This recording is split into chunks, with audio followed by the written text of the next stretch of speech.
Well, I'd normally be planting this purple sprouting broccoli, but as you may have seen in recent videos of mine, I have clubroot in some of the ground now, and therefore I'm really going to make sure these are very mature plants before I pot them on and put them into the ground.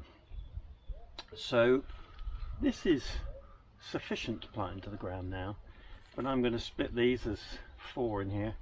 I'm going to put them in their own pots and just carry on growing them on, and if they get, you know, a foot high, that'll be fine, and I'll be able to plant them into the ground with the lime that's required to compete with that clubroot.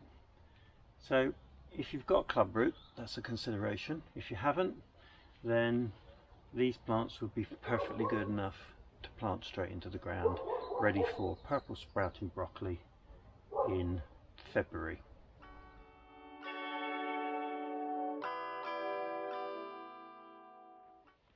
Next on my list are these turnips, and I sowed a few turnips for the autumn so that they are ready and mature about the same time as the swede, and that's ideal then for making stews. So these seedlings, well, I've got a few that have come on now, and I'm going to pop those on, just get those plants to be a little bit more mature before I put them out, and then I can select the bed that I'm going to put them in and get them ready for the autumn. So I'm going to work my way through these and give myself, I don't know, a couple of dozen turnips for the autumn season.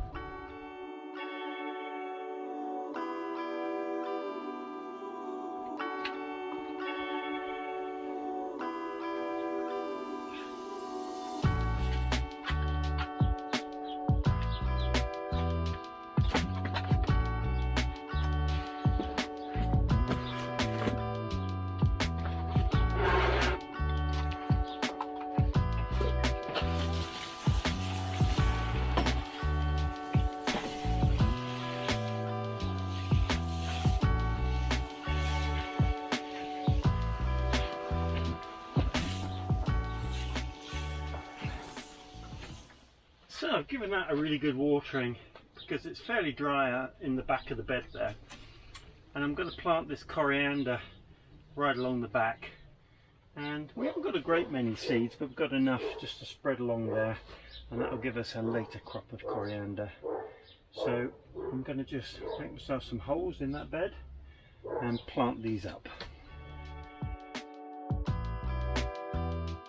So there we are, the purple sprouting broccoli, ready for just a bit further growing on. There's plenty there, more than we need.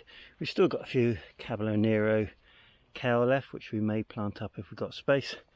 And that's the seedlings for the turnips for the autumn. And then in the polytunnel, we've just planted those coriander at the back, and they're very small seedlings, but they'll come on fine. Bit of heat and they'll get cracking. And that just leaves me to get those seedlings or potted on plants into the polytunnel, and I think we'll just pop them into a space here and let them grow on.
Well, it's quite deceiving. I didn't think there was too many beans there, but that's just down one side, so we'll carry on down the other.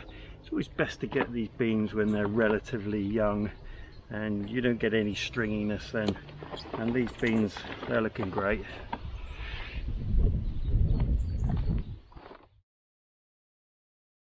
It's one of those jobs that you just keep looking and you keep finding beans, but you have to stop somewhere. And a lot of these will mature and get larger. You just don't want them to get too big, because otherwise they get a bit stringy. Well, the beans are here, and that's a great crop. We'll have some for lunch and we'll freeze some more.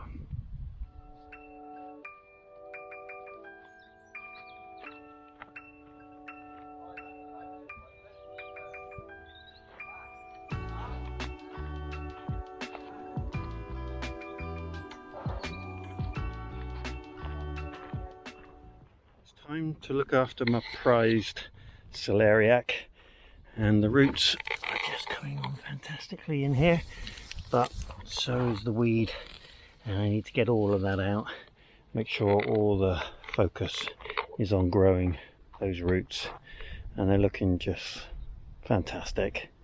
So that's the next job on my list.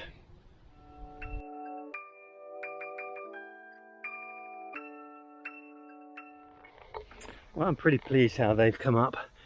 I've removed all the lower leaves because they seem to be just splitting as the root gets larger. So I think that's the right thing to do. If you know, then pop it in the comments below and it'll certainly help me. But I'm pleased how they're shaping up. I always had this vision in my mind of celeriac that I'd seen on Charles Dowding's site, all lined up like soldiers. And they're beginning to look just a little bit like that, which is nice. So, on with the other beds.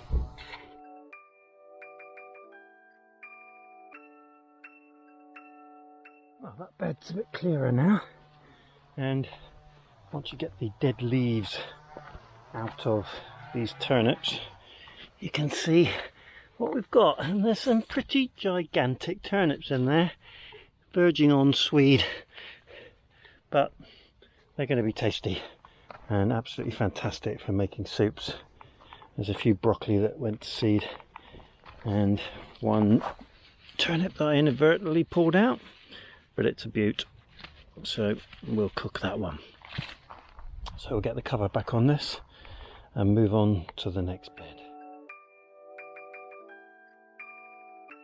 Celeriac were never quite as developed as the ones I put in the other bed, and it shows. These over here seem to be developing quite nicely, but the others are slightly smaller. But that's perfect because it means that as time goes on and I crop the larger ones, I'll have these to follow on afterwards. And the onions that I put through the centre, which were just bits and bobs, some of them are developing quite nicely, some of them not so much, but it'll make a good bed of vegetables for the winter. And the more you look, the more you see bits of weed, but that's the nature of gardening.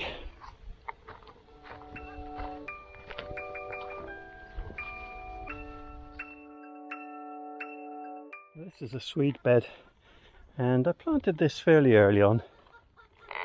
There's some nice sized Swedes in here now, and the weeding is really simple.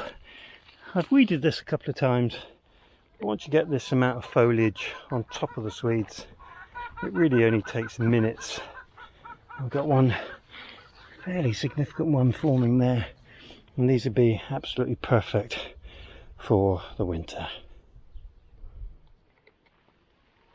So all the used compost from the polytunnel out of those seedlings goes into the compost recycling regime.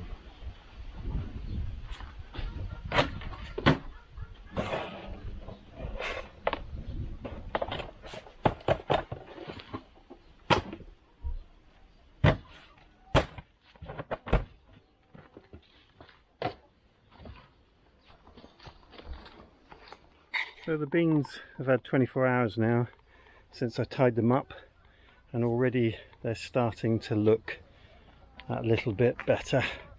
The leaves are upward facing and the beans are starting to drop downwards, so perhaps another 24-48 hours and we'll start to crop some of these cannellini beans, looking lovely, and just plenty of those ballottis. They just need to untangle a little bit and they'll be fine.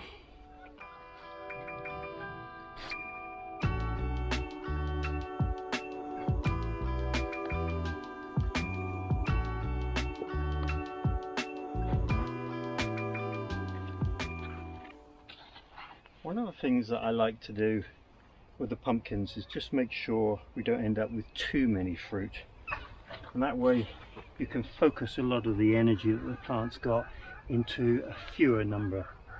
And what I'm going to do is just take away any that I think are either not forming well or are in any way diseased.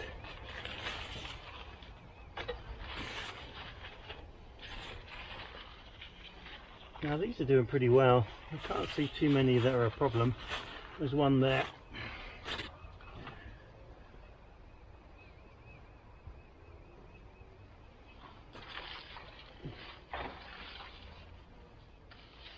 So I need to keep control. It's not fair if it goes into somebody else's plot. So I'm just going to start restraining some of these tendrils so that they don't go off in too many directions. Well, there's another one there. But hunting through these squash and pumpkins, you get to see how many really good ones are developing. I'll take you around and show you a couple. So in here is that pink banana squash, which is doing well. There's another one there, and I think inside here, there's another one down there. Whoa. Oh no, this is a slightly different squash. I think that's the curry one. And over here we've got a bit of a giant developing, and quite a few in here.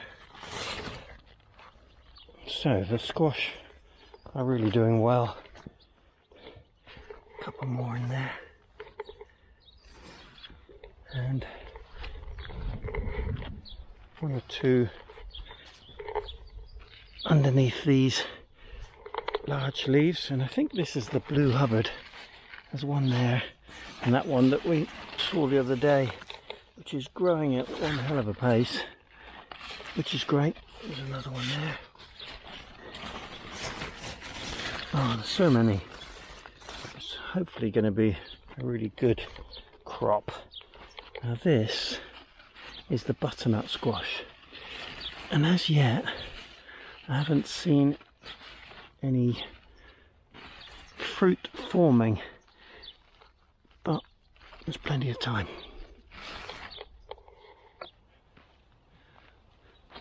One of the things that many squash and pumpkin growers do, and I've done successfully at least one year, is to layer the stem so that it roots into the soil and acts as an extra source of feed into the plant, and that helps to develop the size of the squash. And I've got these fairly lengthy tendrils here, which I think might just lend themselves to that.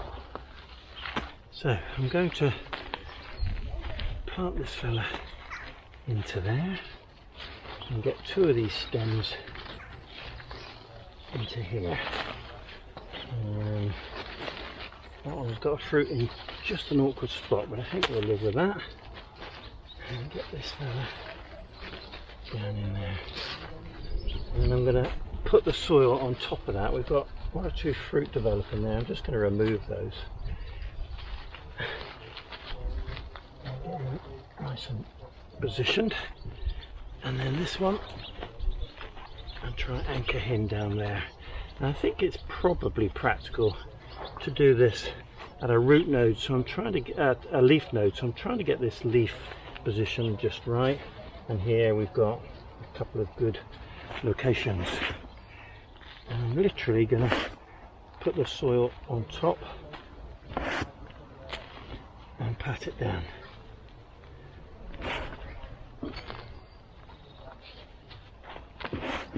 And this is compost that I've used on more than one occasion, and it's in good condition and hopefully will serve the purpose.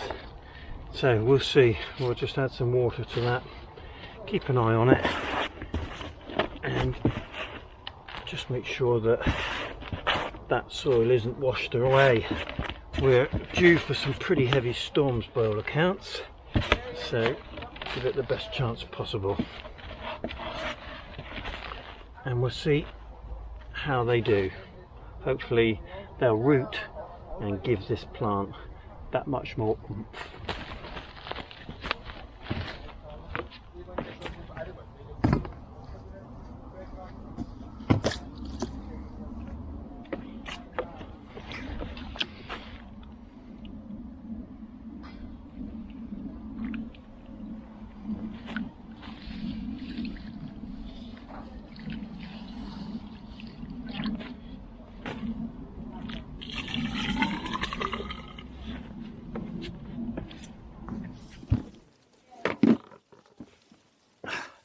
So I noticed the other day, whilst my garlic are drying nicely, I got this little bit of mould developing in amongst the foliage. So I think it's that time to cut these and just leave myself a small stalk.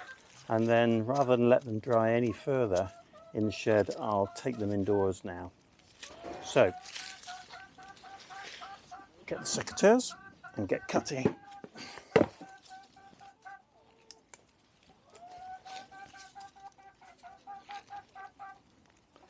Now the secateurs really don't want to cut through this. It's just a little bit too, I don't know, still supple and not brittle enough just to cut through with these. So we'll try some scissors.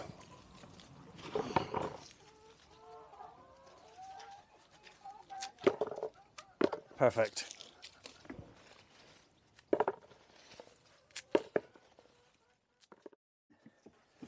So there we are, a really good crop of garlic for the winter months, and I'll do a bit more cleaning up of this, take off some of the outside leaves, but they're pretty much ready. And I mean, amongst those, this one which is going a little bit rotten there's some fungus on it, and same with this one, so I'll split those when I get them home and we'll use those as soon as possible. And it seems like the timing was just about right, and we can make sure that what we've got left is good for storage. A little bit of cleaning up and you have the perfect garlic. I do hope you enjoyed the video today. If you did, click the subscribe button, click the like button, and if you want updates from me each time I upload a video, click the bell and select all. I do hope you have a great day. Diolch yn fawr.